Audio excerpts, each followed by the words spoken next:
Have you ever wondered how a conflict, like the Ukraine war, unfolds? How a series of events, decisions, and missteps can lead to a devastating war that affects millions of lives?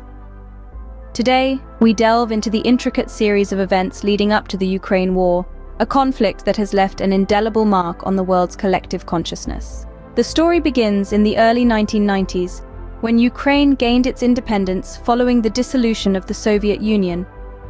Ukraine's newfound sovereignty was a cause for celebration, but it also set the stage for the tensions and struggles that would ultimately lead to conflict.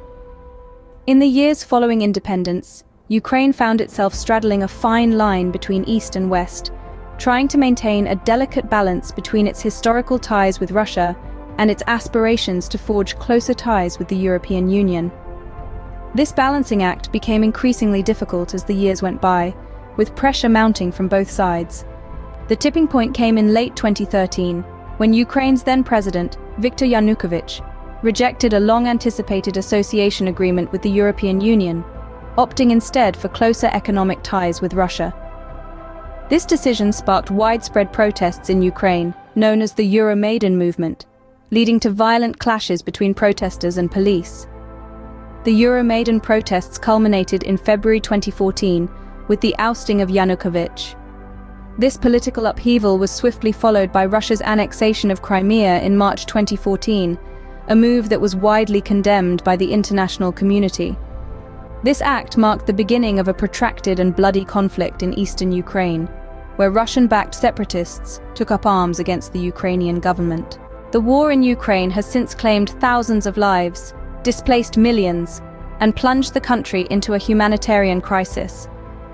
The ripple effects of this conflict have been felt far beyond Ukraine's borders, straining international relations and fueling geopolitical tensions. But what if there was a way to prevent such conflicts from happening in the first place? One thing is clear: dialogue and diplomacy must always take precedence over aggression and violence. It's crucial to understand that every war, every conflict, begins and ends with people. And it's people who have the power to prevent wars and to build peace. So, let us encourage our leaders to prioritize peaceful resolutions, to engage in dialogue, and to work towards a world where conflicts are a thing of the past.